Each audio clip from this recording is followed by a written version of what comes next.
Paalala lang mga kapatid, stop using equal or similar artificial sweeteners bilang pampatamis at pamalit sa asukal.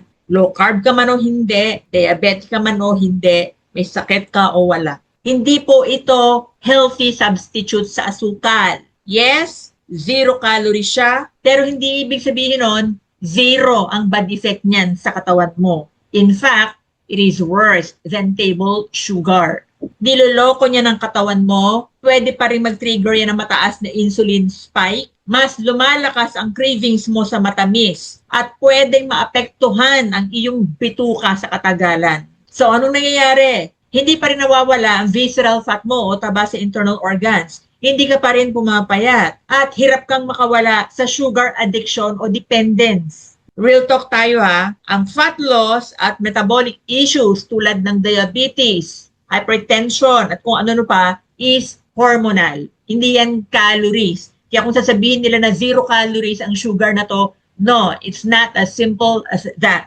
Kung kailangan mo talaga ng konting tamis, go for natural options like stevia, monk fruit, allulose, xylitol, erythritol. Natural plant alcohol po iyan. Hindi gawa sa laboratorio. Pero optional lang po yon, hindi required. Mas maganda kung wala ka talagang pampatamis. Ang goal natin, hindi palitan ang sugar, kundi matanggal ang dependence sa tamis. Kung gusto mong maintindihan ng maliwanag kung bakit unhealthy ang mga artificial sweetener katulad ng equal, watch this video. May nagawa na po ako diyan. Huwag kang magpabudol. Sayang ang pera mo. Be smart sa pagbili ng ilalagay mo sa bituka mo. I wish you health, everyone. God bless.